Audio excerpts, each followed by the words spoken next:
Hello everyone, I am your Hindi teacher and today we will start one new chapter which is of class 8th and the chapter number is 10th and the chapter name is वरदान मांगूंगा नहीं. First of all write their half yearly syllabus, today date and day write. स्वाभिमानी कवि किसी की दया या कृपा की आशंका नहीं करता, भले ही वे भगवान से ही क्यों ना हो. उसका आत्मसम्मान उसे किसी से कुछ भी मांगने नहीं देता, अतः वह प्रत्येक परिस्थिति को सिर पर चढ़ाकर स्वीकार करने को तैयार है, भले ही वे भयंकर हो या कठिन, किंतु किसी की सहायता से उसे कुछ नहीं चाहिए. यहाँ कवि के यही भाव प्रकट हुए हैं. अब इस कविता को लिखने वाले हैं शिव मंगल सिंह सुमन. ये हार एक विराम है, जीवन महासंग्राम है, तिल तिल मिटूंगा पर दया की भीख मैं लूँगा नहीं, वरदान मांगूंगा नहीं.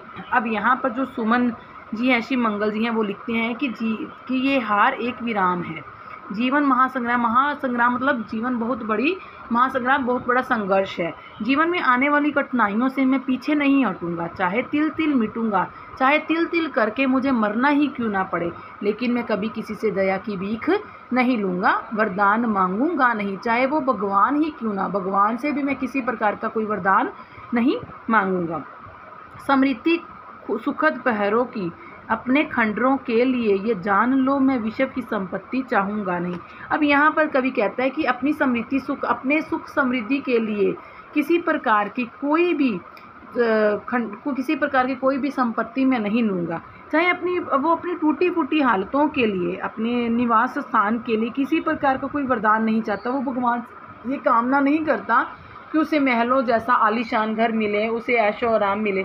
वो कहते हैं कि मैं किसी प्रकार का कोई भी सम्मान नहीं मांगूंगा, किसी प्रकार का भी किसी से कोई वरदान नहीं मांगूंगा, ना ही किसी प्रकार की किसी की संपत्ति पर अपना हक जताऊंगा. मैं तो सिर्फ लोगों की भलाई के लिए ही कार्य करूंगा. क्या हार में क्या जीत में, किंचित नहीं भयभीत में, संघर्ष पथ पर जो मिले यह भी सही वह भी सही, वरदान मांगूंगा नहीं. अब कहते हैं कि जीवन क्या है, जीवन में हार भी है, जीवन एक संग्राम है जिसमें हार भी है जीत भी है, ये दोनों ही होती हैं. कवि को किसी प्रकार का कोई डर नहीं है. जो लोग कहते हैं कि वो अपने किसी तरह का कहीं भी भयभीत नहीं होना चाहता, अब संघर्ष करते हुए परेशानियों के मार्गों से जो भी मिलता है वो उसे सही कहता है, चाहे वो ये है चाहे वो दूसरी चीज़ है, लेकिन हर चीज़ उसके लिए सही है. लघुता ना अब मेरी छुओ, तुम हो महान बने रहो, अपने हृदय की वेदना में व्यर्थ त्यागूंगा नहीं, वरदान मांगूंगा ना. अब कहते हैं कि लघुता, अब जो लोग संग्राम में विजयी हो गए, महान बन गए, वो महान ही रहे. वो कहते हैं कि मैं लघु मतलब मैं छोटा हूँ, मैं मुझे महान बनने की कोई ज़रूरत नहीं है. जो महान बन चुके हैं, अब वो अपने हृदय की जो वेदना है, मतलब किसी प्रकार की प्रार्थना है, वो उसे व्यर्थ नहीं मानता. वो चाहता है कि अगर वो छोटा है तो छोटा ही रहे, लेकिन वो किसी से किसी तरह का कोई वरदान नहीं मांगना चाहता.